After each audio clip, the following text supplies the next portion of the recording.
This audio horror series contains themes of horror and adult themes. Viewer discretion is highly advised. You have been warned.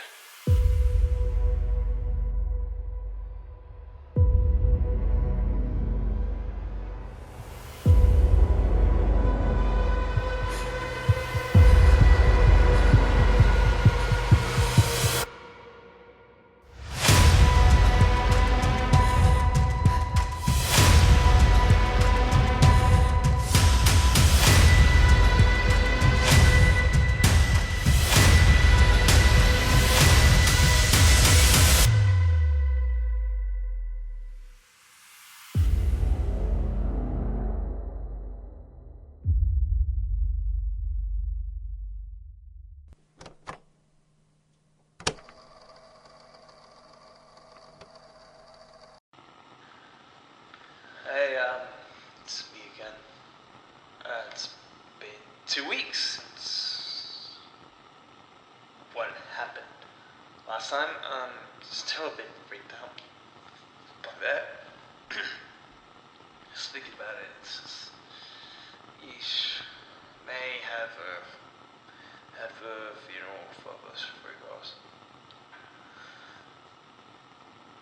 I don't know, they deserved it. They were bullies, but I don't know who done it, but still trying to figure it out, I suppose. But other than that,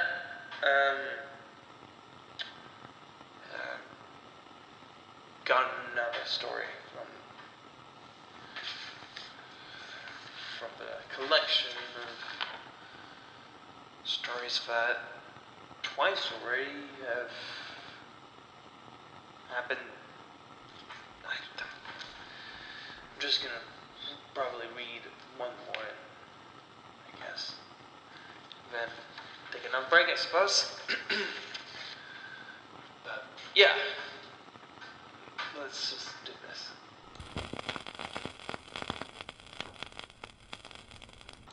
Okay, here we go. I call this story The Hollowed-Eyed Stranger. Oh boy, here we go. They always said the West was godless, but I know now, it ain't godless. It just ain't his country. I was a deputy once. Badge, boots, pride. I rode into the canyons thinking I had seen every kind of evil man could offer. But that changed that day. I was sent to check on the Crawfords. They were a quiet family. Ezekiel, his wife Mary, and their 2 boys, Liam and Thomas. Lived out past Dead Man's Ridge, deep in the pines where the air felt too still. Folks said they kept to themselves, but Mary would still come into town every month for flour and kerosene. She had to come to town for 2 months. A bit strange. Even when folks started to get worried. The sheriff told me, just right out there, make sure they ain't froze to death or something. To be honest, after what I experienced, I wish they had. The ride was quiet, too quiet. No birds, no wind, just the clop of my horse's hooves and a low pressure in the air, like the world was holding its breath.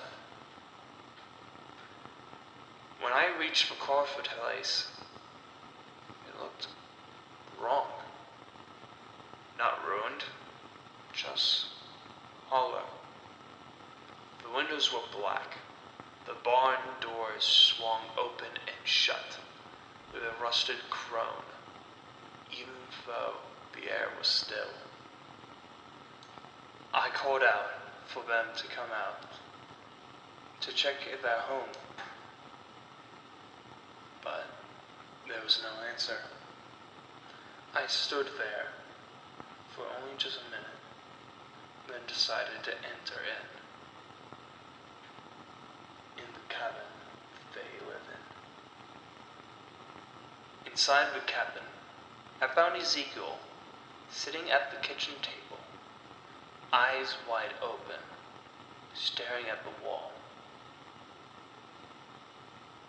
His throat was cut,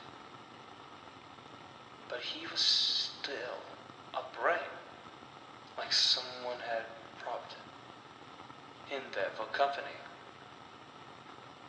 I backed up fast, hand on my pistol.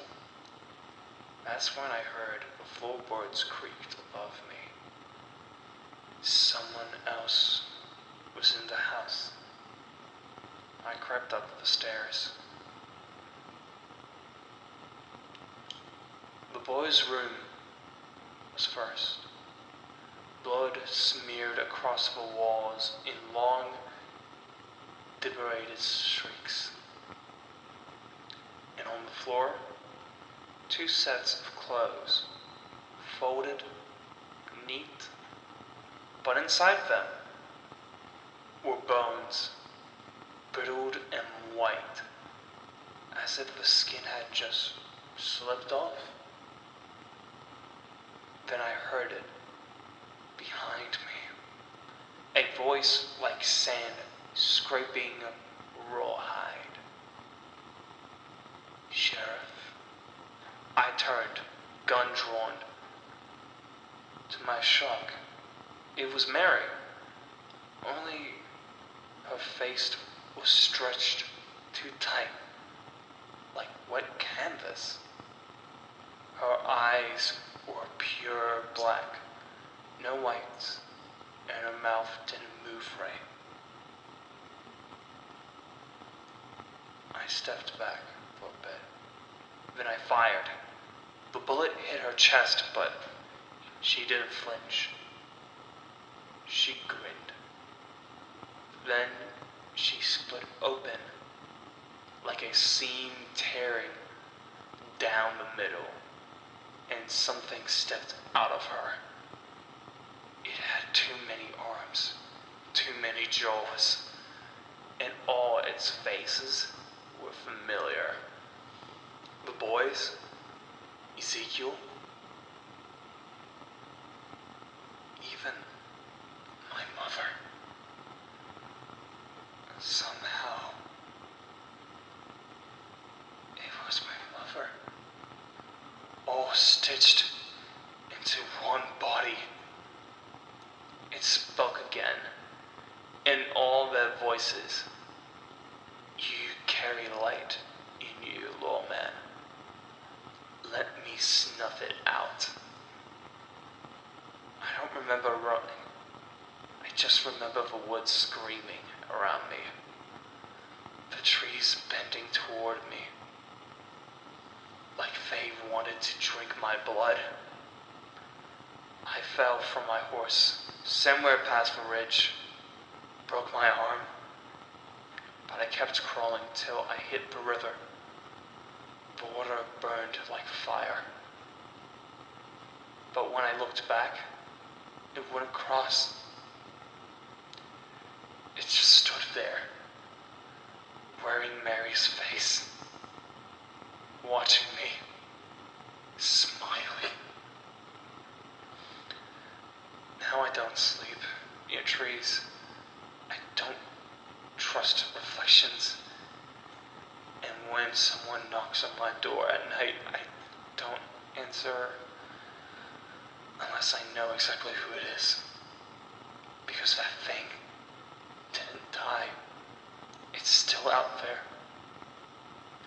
And it remembers my face.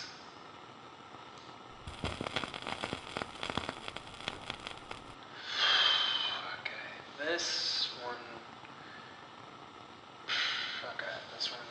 freaks me out.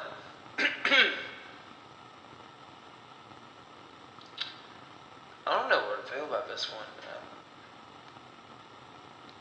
It's good, but holy hell, it's a bit terrifying. There. Hopefully nothing happens. Um, yeah, I'll end it for today. Yeah.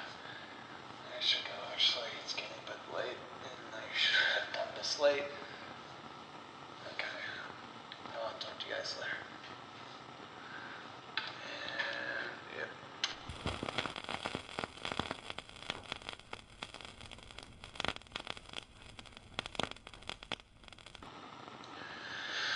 Okay.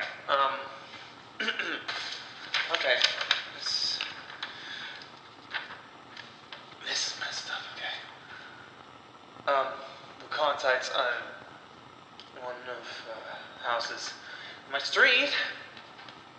Well, it's a bloodbath there. Apparently, somebody broke in the house, killed two boys, skinned alive the wife, and the father, husband. He was standing there, necked, cut, just like it says on the story. And the guy